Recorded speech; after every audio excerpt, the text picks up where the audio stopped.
Have you ever noticed how people who have gone through deep pain often form an extraordinary connection with animals?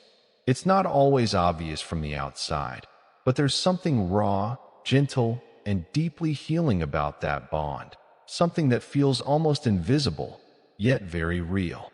The way a dog curls up beside someone who has trouble sleeping.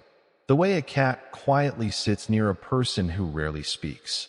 The way a rescued bird finds safety in the hands of someone who has been broken before. It's as if two wounded souls recognize each other without words. This is the hidden bond between trauma survivors and animals. A connection built not from perfection, but from understanding. From a psychological point of view, trauma changes how the brain perceives safety. When someone goes through emotional or physical pain, their nervous system becomes hyper-aware.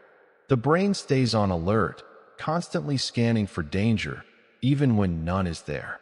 This state, often called hypervigilance, makes it difficult to trust people because people, after all, are unpredictable. Words can wound, promises can break, but animals, they don't judge. They don't pretend. A dog's love is simple.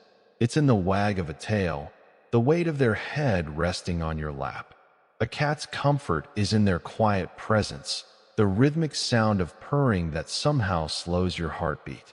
Animals live in the moment, and for someone whose past is full of pain, that moment can feel like oxygen. To a trauma survivor, animals represent emotional safety, something that many humans failed to provide. They give affection without expectation, comfort without questions, and presence without pressure. That is why trauma survivors often say, "I trust animals more than people." It's not a rejection of humanity.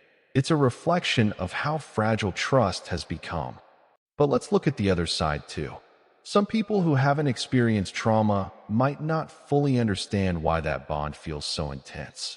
They may wonder why someone chooses to spend more time with animals than with other humans, or why their pet seems to take up such a big emotional space.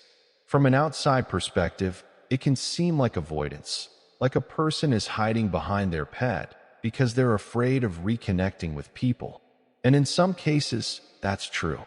For some trauma survivors, the safety of an animal can become a comfort zone that's hard to step out of.